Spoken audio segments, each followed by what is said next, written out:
me siento, saque este momento para elogiarte. Estoy agradecido y aunque otros no te piensen, yo te pienso. Cristo, creo en ti, eres más que mi vida. Cristo, creo en ti, he venido a decir cosas lindas de ti.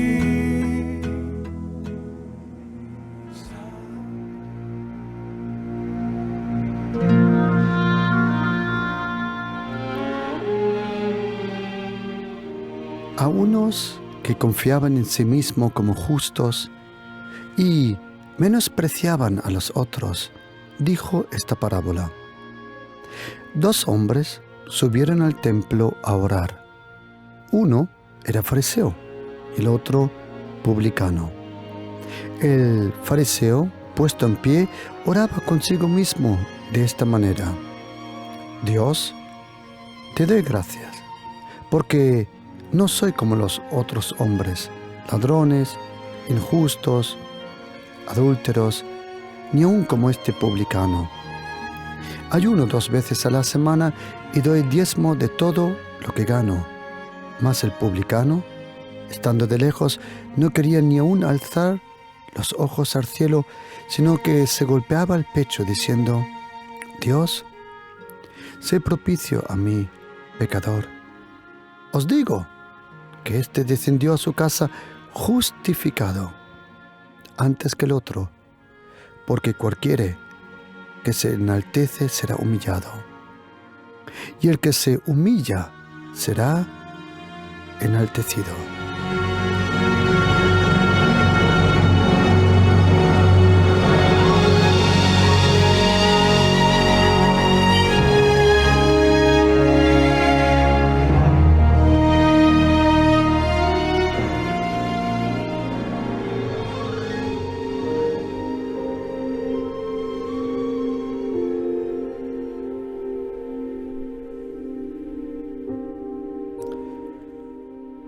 Cuando empezamos a leer la Biblia, yo os recomiendo leer la Biblia empezando en el Nuevo Testamento. Si empiezas a leer la Biblia, te recomiendo que empieces a leer primero el Nuevo Testamento.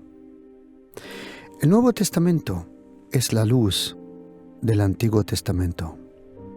El apóstol Pablo tuvo razón cuando dijo que el Antiguo Testamento es la sombra de todo lo que se iba a revelar con la venida de aquel que fue prometido, con Jesucristo. La personalidad, la vida, la obra de Jesucristo es la luz de todo lo que nosotros conocemos como el Antiguo Testamento. Si lees la Biblia, te recomiendo que empieces primero con los 4 evangelios. La verdad es que en verdad existen 5 evangelios. Existe el evangelio del Señor Jesús según Mateo, Marcos, Lucas, Juan y tu propia vida. Tu propia vida es el evangelio que día a día tus compañeros en el trabajo y los que te rodean pueden leer. Y cuando empiezas a leer en el Nuevo Testamento, empezamos a leer con los 4 evangelios. Si lees la Biblia cada día, solo 3 capítulos, en un año has leído la Biblia completa. Leyendo 3 capítulos al día, en un año has leído toda la Biblia. Y cuando empezamos a leer en el Evangelio del Señor Jesús según Mateo, Marcos, Lucas y Juan, podemos observar que Jesucristo le encontramos 35 veces hablando o enseñando o él mismo orando. 35 veces Jesucristo habló o enseñó o nos demostró lo que significa orar. Él nos enseñó, por ejemplo, en Marcos 11:24, Él nos enseña sobre la necesidad de esperar en la oración.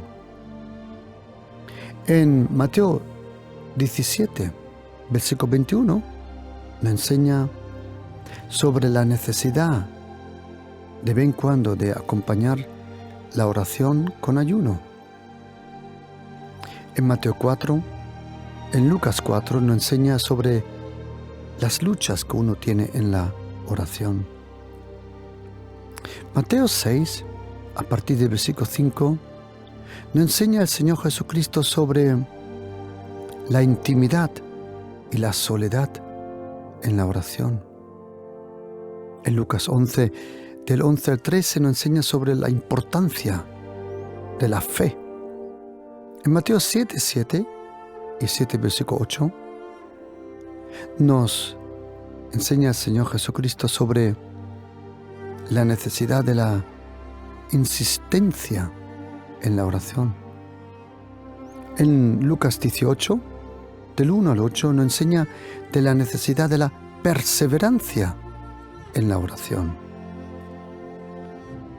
En Marcos 1:35 nos enseña el Señor Jesucristo la importancia de la soledad en la noche, en la oración con Dios.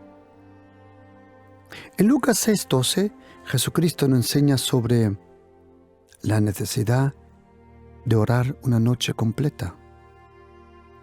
Y en Mateo 5, versículos 22 y 23 nos enseña sobre la necesidad de perdonar en la oración. Pero hay dos parábolas muy importantes y muy interesantes sobre la oración que encontramos en Lucas, capítulo 18, a partir del versículo 1 hasta el versículo 14. Estas dos parábolas, como ninguna de las otras parábolas, habla de una cosa que se llama la justicia.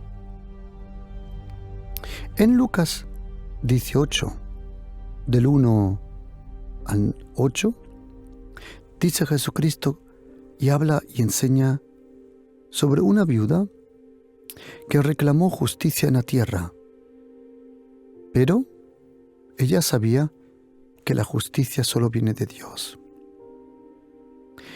Encontramos dos formas de justicia. La primera es esta parábola de Lucas 18, del 1 al 8. Una viuda.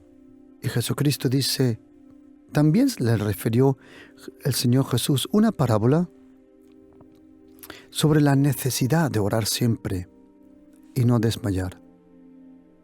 ¿Por qué? Porque necesitamos que Dios nos haga justicia. Justicia. Algunas veces yo he oído gente decir, Dios me hará justicia. Pero en verdad lo que ellos están diciendo es, Dios me hará venganza. Y algunas veces venganza y justicia es lo mismo, pero mayormente no. Como dice Santiago, la ira del hombre no provoca la justicia de Dios o el juicio de Dios. En Lucas 18 hay una viuda que un adversario, un antidikos en griego, pero adversario en hebreo se llama Satanás. Un adversario que la acusaba. Probablemente le había quitado algo. Y ella vino a este juez y dijo, hazme justicia. ¿Sabes? Muchas veces cuando queremos ver justicia en nuestra vida, en la tierra, tenemos que reclamarlo al cielo. Solo el cielo, solo Dios el Padre, el Dios de la justicia, Él puede provocar esa justicia, esa recompensa, en nuestra vida. Pero cuando Jesucristo termina esta parábola de Lucas 18, del 1 al 8, de repente Él añade otra parábola diciendo: y a unos que confiaban en ellos mismos. Confiar en ti mismo no es nada malo. Tener una sana propia autoestima es algo bueno. Pero estas personas, Él nos enseña cómo son. A unos que confiaban en sí mismos como justos. Significa que ellos pensaban que eran justos por sus propias obras. Y dice la Biblia, y menospreciaban a los otros. Esa palabra menospreciar significa pisotear, quitarle el valor a otra persona. Le dijo esta parábola a los que confiaban en sí mismo, en su propia religión, y discriminan a otros. Le dijo esta parábola. Y dijo el Señor Jesús: 2 hombres subieron al templo a orar. 2. El uno era fariseo y el otro era un cobrador de impuestos, un recaudador de impuestos. Y dice la Biblia que el fariseo, que era un hombre religioso, él puesto en pie, oraba consigo mismo. Significa que él hablaba con él mismo. Y dice la Biblia que él oraba para sí. Él hablaba con él mismo. De esta manera: oh Dios, te doy las gracias. La verdad que no empieza mal la oración, pero dice, te doy las gracias, y de repente parece que se le va la mano. Porque yo no soy como los otros hombres. Es interesante cuánta gente se cree saber cómo son los otros. Es interesante cuánta gente se cree saber analizar a otros. Te doy las gracias que yo no soy como los otros hombres, ladrones, injustos, adúlteros. Perdona, ¿y de qué lo sabes tú? Es interesante que hay personas que conocen el pecado de todo el mundo, pero los propios pecados no lo conocen o no lo quieren conocer. Te doy las gracias que no soy como los otros hombres, ladrones, injustos, adúlteros. Y dice, ni aún como este publicano, como este recaudador de impuestos. Dice el fariseo. El fariseo, tienes que saber que era un grupo religioso. Habían diversos grupos religiosos en aquel momento. Los saduceos, los esenios, luego otros. Pero el más grande de ellos, el más radical probablemente, o amplio en sus leyes, eran los fariseos. El apóstol Pablo, antes de ser llamado por el Señor, él era fariseo. Los fariseos creían en todo lo que era la ley, los profetas y las escrituras. Los otros grupos religiosos no tanto.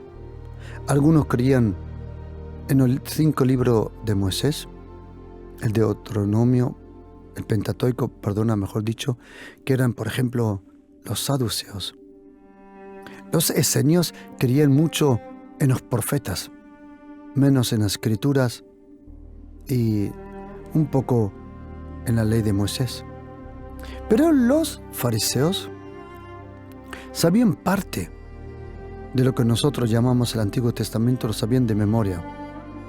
Y no solo eso, ellos también añadían, a las leyes añadían leyes y reglas humanas. Y dice, yo te doy las gracias que no soy como los otros, ladrones, injustos, adúlteros, ni aun como este recaudador de impuestos. Y dice el fariseo, yo ayuno 2 veces a la semana, que no es nada mal ayunar, pero si lo haces para ganarte tu justicia, entonces te sucede lo que dice Gálatas 5:4. Si tú alabas tus propias obras, tu propia justicia, has caído de la gracia. Si confías en tus propias obras, en tu propia religión, entonces has caído de la gracia, de la única gracia que te puede salvar. Yo ayuno 2 veces a la semana y doy diezmo de todo lo que gano. La verdad que las 2 cosas hacerlo es bien, pero si lo haces con mal corazón no tienes ninguna bendición. ¿Sabes, querido oyente? Tienes que aprender algo de Dios el Padre. En primera línea, Dios el Padre no se fija tanto en lo que haces, sino con qué motivación o con qué corazón lo haces. Más importante que las obras es el corazón. Y déjame explicarte por qué. Porque una persona hipócrita puede hacer lo bueno, pero con mal corazón. Un hipócrita es alguien que sabe hacer lo bueno, pero lo hace con mal corazón y con mal motivación. Y cuando el profeta Samuel fue a ungir al próximo rey de Israel, él aprendió una lección, que Dios no mira a lo que mira el hombre, sino Dios mira al corazón.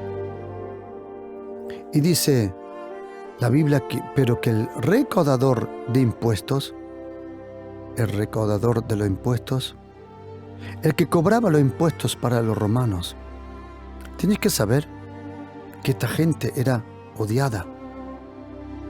Los judíos odiaban a los publicanos, a los que cobraban los impuestos. ¿Por qué? Porque estos hombres eran judíos, pero para el Imperio Romano ellos recaudaban el dinero, los impuestos. Y además de eso, cobraban más todavía, más de lo que el Imperio Romano le pedía. Por eso estos publicanos, estos recaudadores de impuestos, eran odiados entre el pueblo judío.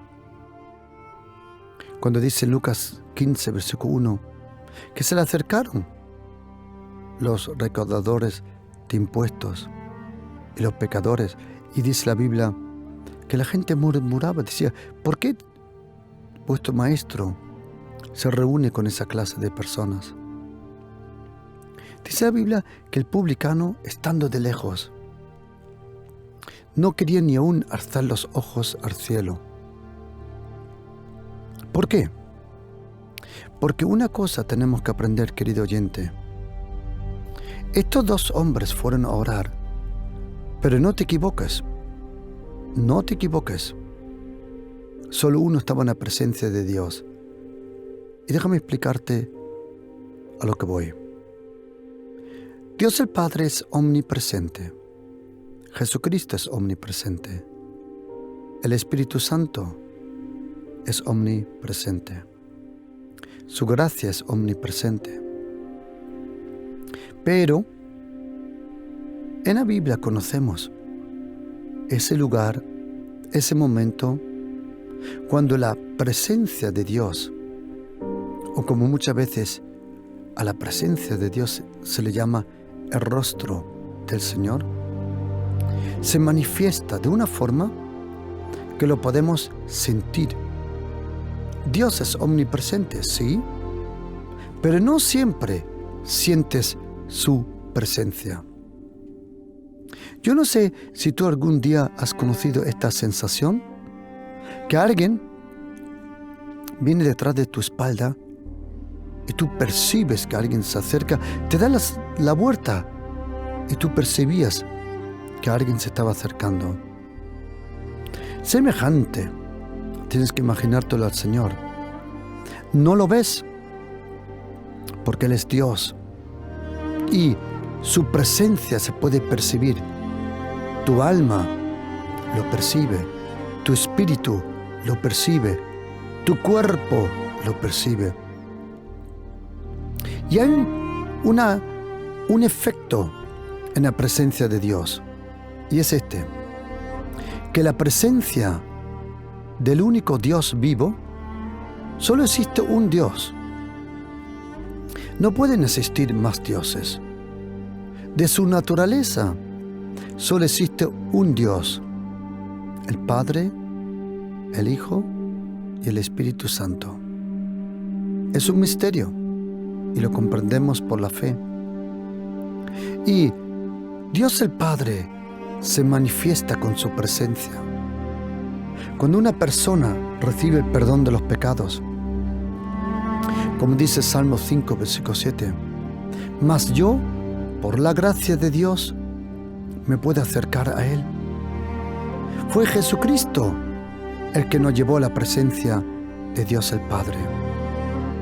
Con su nacimiento, Jesucristo trajo la presencia de Dios a la tierra. Con su resurrección, Él llevó la presencia de toda la humanidad a la presencia de Dios el Padre. Y en el cielo tenemos a un representante que es Jesucristo, el Hijo de Dios. Y cuando uno está en la presencia de Dios, sucede una cosa: que nunca sales como entraste. Su presencia te sana. ¿Te puedes imaginar, querido oyente, que puedes entrar a la presencia de Dios? Y hay dos lugares que contienen la presencia de Dios en su forma más comprimida. Una es las alabanzas, la adoración al Señor. Y lo otro es la palabra. La palabra de Dios está llena de la presencia de Dios. Y cuando tú lees la Biblia, pero realmente con corazón honesto, y cuando tú oras, su presencia te santifica. Sí, eres santificado por la gracia, por la sangre, por el amor de Dios, pero su presencia te purifica, te santifica, te transforma. Nunca, jamás, la oración cambió a Dios. La oración solo cambió a aquel que ora, que es a nosotros. La oración jamás cambió a Dios, porque tienes que saber algo de Dios el Padre.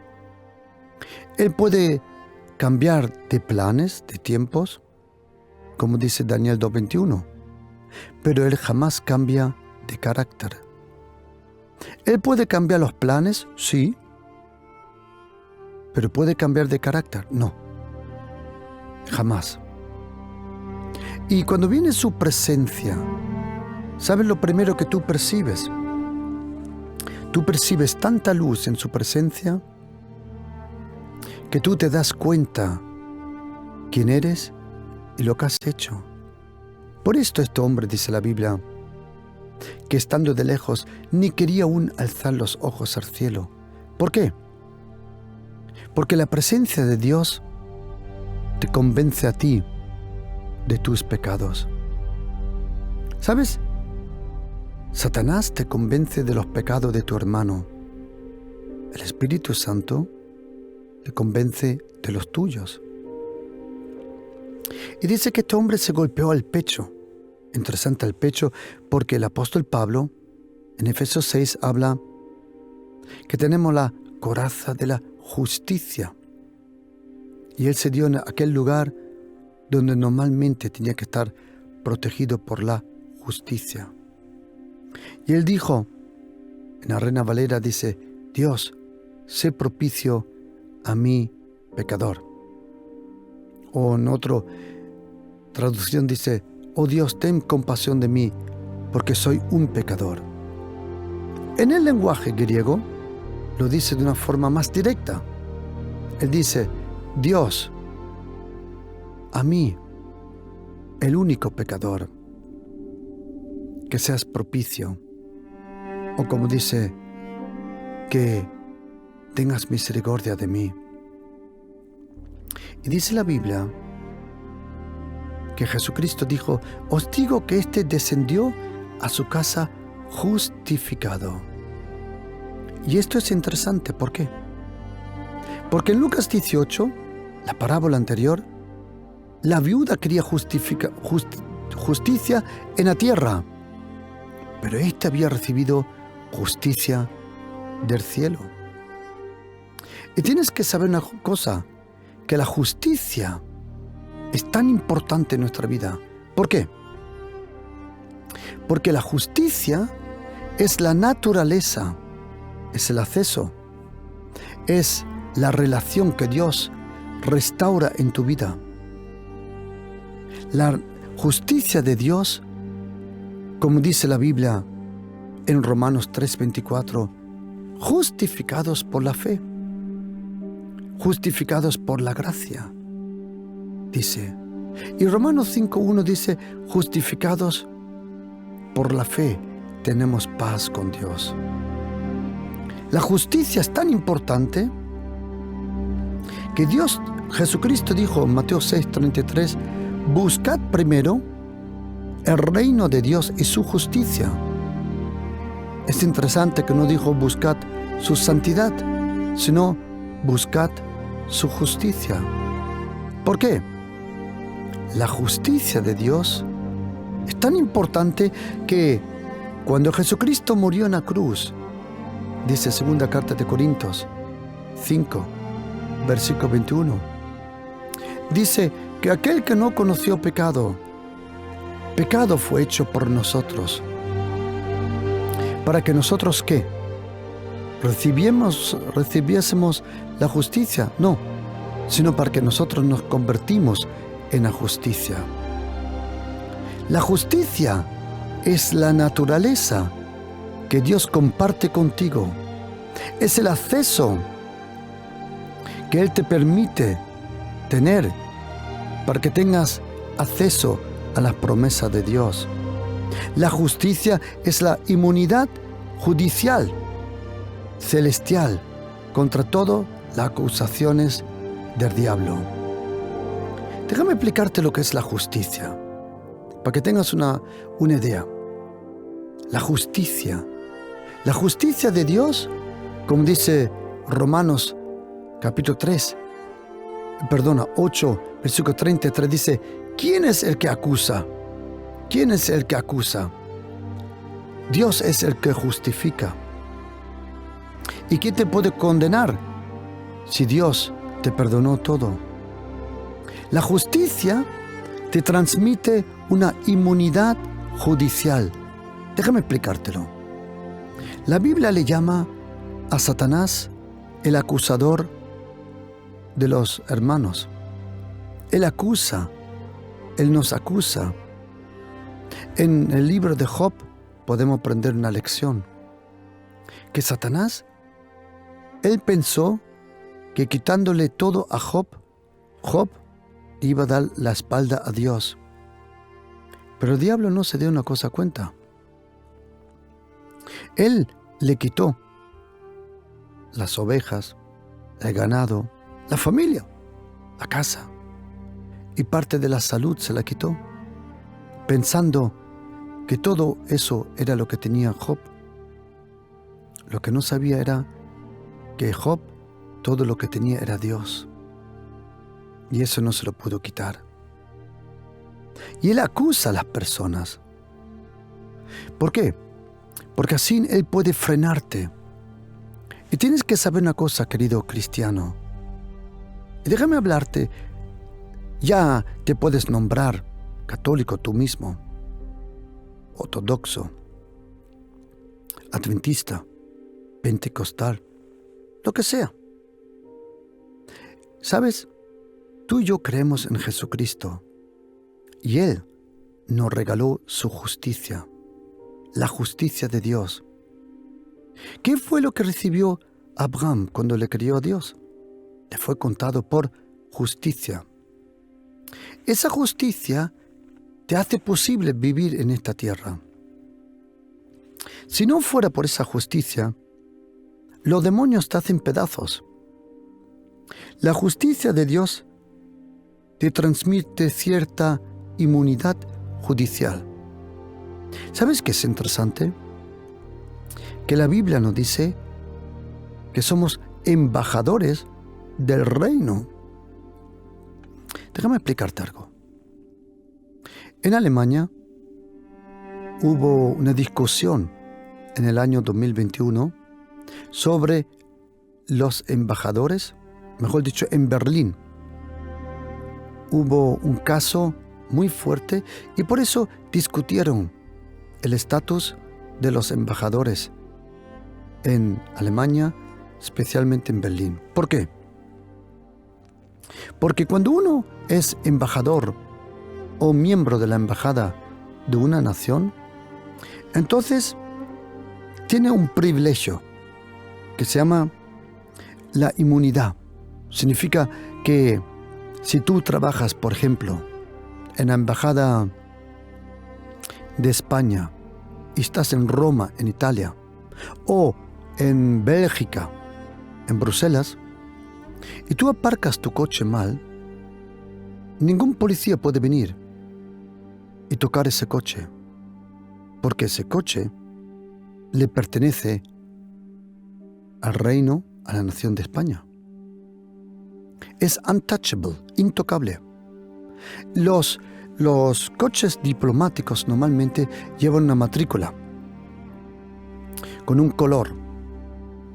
Y si tú eres miembro, trabajas en la embajada en París, por ejemplo, en Francia, y algo pasa con tu coche, nadie puede tocar tu coche. Es impensable que alguien toque tu coche.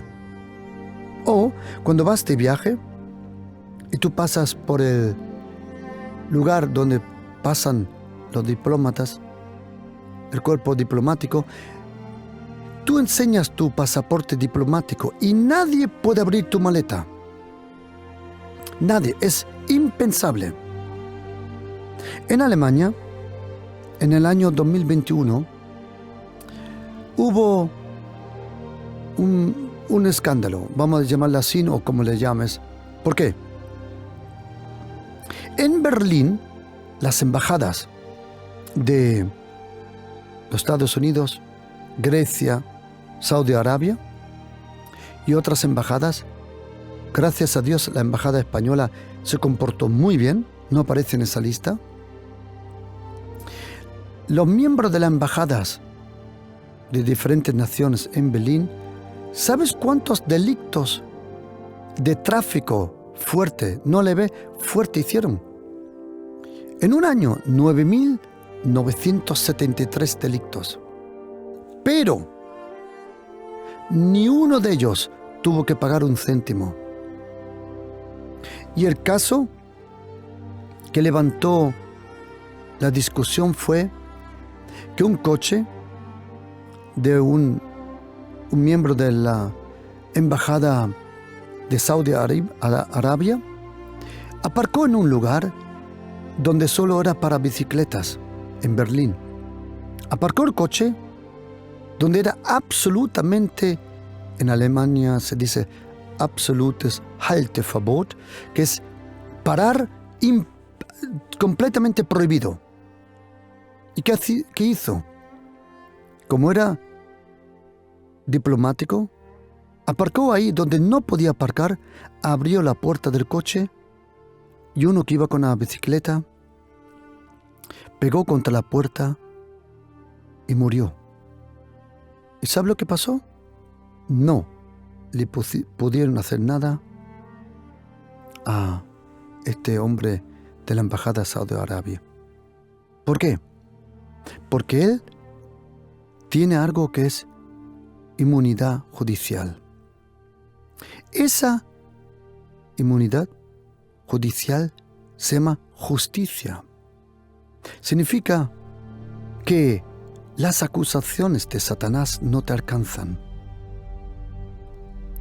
No te alcanzan ni tienen efecto en tu vida. La Biblia dice que Jesucristo es nuestra justicia. Incluso Jerusalén es llamada nuestra justicia. ¿Y sabe lo que dice Isaías 32, versículo 17? Pero es impresionante, porque cuando dice la Biblia que este hombre, en Lucas 18, justificado se fue a casa, ¿por qué este hombre sabía que tenía la justificación o era justificado delante de Dios? ¿Por qué? Hay una cosa que da testimonio. Hay una cosa que da testimonio que tú tienes y eres justificado delante de Dios. ¿Y qué es? Según Romanos, capítulo 5, versículo 1 y 2, y Romanos, capítulo 3, versículo 24, el testimonio de la justificación en tu vida es que tienes paz. Dice, justificados por la fe, tenemos paz. ¿Qué significa para nosotros cristianos que somos justificados? Acuérdate una cosa. Romanos 5 habla que la justicia, la justificación, es un regalo de Dios. ¿Qué significa ser justo? La justificación de Dios significa esto, que tú y yo hemos pecado, y hemos pecado mucho. Todos han pecado, dice Romanos 3, versículo 23. Pero, cuando vino Jesucristo a la tierra, Él era el justo de naturaleza, y tú y yo somos justos por la gracia. Jesucristo era santo de naturaleza, y tú y yo somos santos porque Él nos ha perdonado. Él era hijo de Dios por nacimiento. Tú y yo somos hijos de Dios porque Él nos adoptó. Aunque esa palabra adoptar en griego no es la misma palabra que expresa lo mismo que dice adoptar en español. Porque la palabra adoptar en griego, huiotheia, significa convertirte en un hijo. Y nosotros no solo hemos recibido el DNI de Dios, sino hemos recibido por la gracia la naturaleza de Dios. Por eso dice la Biblia, todo lo que es nacido de Dios vence al mundo. Cuando Jesucristo vino a la tierra, como nosotros no nos pudimos acercar por nuestras injusticias, por nuestros pecados, Jesucristo vino a la tierra. Él vivió la vida perfecta. El apóstol Pablo lo dijo muy bien cuando dice en Romanos capítulo 5, versículo 15, 16, 17, 18, y entonces dice en versículo 18 que por un hombre, por Adán, entró la condenación. Y ahora oye, pero por la justicia de uno, Jesucristo vivió la vida de la justicia, sin pecado. Jesucristo nunca pecó. Y Él, su justicia, fue un regalo a nosotros. Cuando Jesucristo vino a tu vida y tú le pediste perdón, entonces Él te borró con su sangre todos tus pecados. Tú ya no eres un pecador, ahora eres justificado por la gracia. ¿Y qué significa la justificación? Es que Jesucristo te perdonó los pecados de una forma que como si nunca en tu vida hubieras pecado. Déjame explicarte. Él era justo por naturaleza. Tú y yo somos justos por la gracia, porque Él nos regaló esa justicia. Ahora, tú y yo somos justos.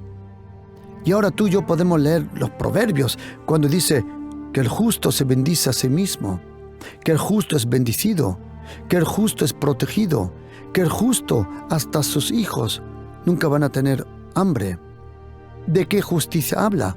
¿De tu religión? No. Aprende de este fariseo. Su justicia no valía nada. Su justicia no valía nada. Es como dice el profeta, trapos de inmundicia. Es interesante que no dice que los pecados son trapos de inmundicia, sino la justicia, la religión humana. Querido oyente, mira, solo Jesucristo te puede perdonar. Solo Jesucristo te puede restaurar y dar la justicia. Nadie en esta tierra te puede perdonar, solo Jesucristo. Y Él te regala la justicia de Dios. Oye lo que dice Isaías, el profeta Isaías 32, versículo 17. En la Reina Valera dice, el producto de la justicia será la paz. ¿Cómo sabes que tienes justicia en tu vida? Teniendo paz. Y tú y yo tenemos paz. Y necesitas 3 clases de paz. Paz con Dios, paz contigo y paz con tu próximo. Yo sé que una persona es un verdadero cristiano cuando tiene paz con sí mismo y con su próximo. La paz con Dios se manifiesta que tú mismo estés contigo en paz.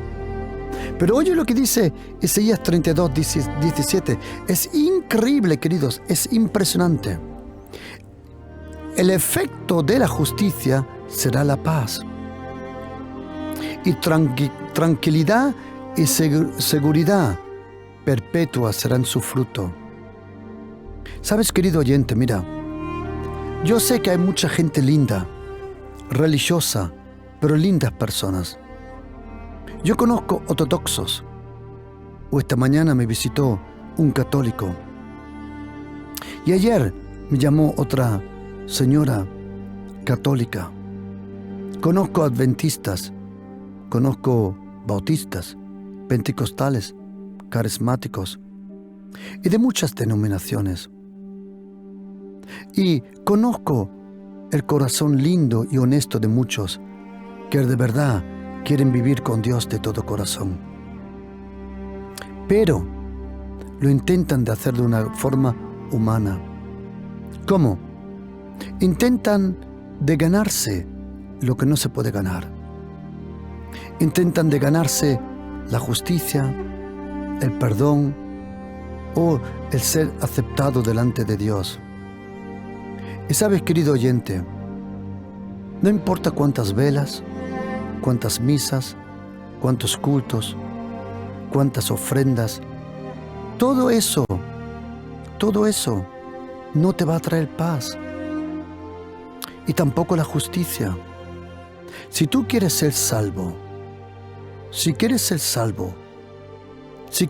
la vida eterna, si quieres de verdad ir al cielo, si de verdad quieres ser salvo, solo existe una posibilidad. ¿Sabes cómo? Con Jesucristo. Si tú pones tu vida en sus manos, Él te perdona. Él te perdona todos los pecados. Te lava, te libera de todos tus pecados. Te da un nuevo corazón, un nuevo espíritu, una nueva naturaleza. Y te regala esa justicia. Esa justicia, como dice la Biblia, el cedro de su reino es el cedro de la justicia. Cuando Esther, la reina Esther, se acercó al rey, dice la Biblia que el rey le tuvo que dejar alcanzar el cetro de la justicia. ¿Qué significa eso? La justicia es la llave a la puerta del lugar santísimo. La justicia es el puente a la presencia de Dios. La justicia, querido oyente, Si quieres ser salvo, necesitas la justicia de Dios. ¿Cómo se recibe esa justicia? ¿Por propia religión? No, lo hemos aprendido en esta parábola. La justicia es un regalo. Y ese regalo produce paz. Así como dijo el apóstol Pablo en Romanos 14, versículo 17. Porque el reino de Dios es justicia, paz y gozo en el Espíritu Santo. ¿Sabes? Cuando tienes la justicia, tienes paz. Y sabes, querido oyente, si no tienes paz, no puedes tener fe. La paz le permite a la fe actuar. Pero cuando no hay paz en tu corazón, cuando no hay justicia, entonces eres accesible para las acusaciones del diablo, de la vida, del pecado y del fracaso. Por eso tú tienes que proclamar: yo soy la justicia de Dios. Yo soy la justicia de Dios. Nosotros somos la justicia. ¿Por qué? ¿Porque tú eres mejor persona que otro? No. ¿Porque tú haces más ejercicios religiosos que otros? No. ¿Porque visitas más misas que otros? No. Todo eso es bueno. Ayunar, visitar una misa, un culto, eso es bueno. Pero eso no te convierte en un justo. Lo único que te transmite la justicia de Dios es Jesucristo, el Hijo de Dios. Por eso pon toda tu confianza en Jesucristo. El producto de la justicia será paz. ¿Y qué más? Tranquilidad. ¿Sabes, querido oyente?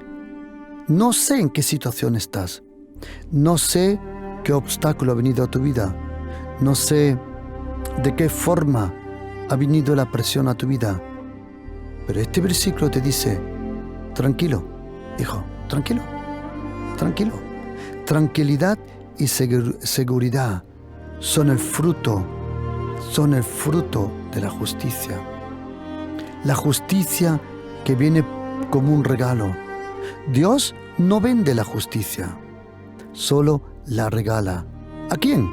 A todos los que confían en Jesucristo, el Hijo de Dios. La justicia es tan importante que Jesucristo dijo en Mateo 6:33: buscad primeramente el reino de Dios y su justicia. Por eso, querido oyente, si tú quieres la justicia de Dios ahora, si quieres recibirla en este momento, vamos a hacerlo así. Yo voy a orar junto con usted y le vamos a pedir al Señor Jesucristo que Él le dé su justicia, esa justicia que le da acceso a Dios el Padre, que le da inmunidad judicial contra las acusaciones del diablo, porque la Biblia dice: no hay condenación ninguna para los que están en Cristo Jesús. Si quieres ser salvo, si quieres ser restaurado y recibir esa paz, esa tranquilidad, esa seguridad de la cual habla el profeta Isaías 32, versículo 17, entonces di conmigo: Señor Jesucristo, lo mismo que ese recaudador de impuestos, reconozco mi pecado. Y te pido, Señor Jesucristo, que tú me perdones, que tú me purifiques, Señor, y que tú me des tu justicia. Y te dé la gracia, Señor Jesús, que tú me has perdonado y que por la fe tú me has dado tu justicia. Ahora puedo decir yo que yo soy la justicia de Dios. por la gracia de Jesucristo. Gracias, Señor Jesucristo. Amén.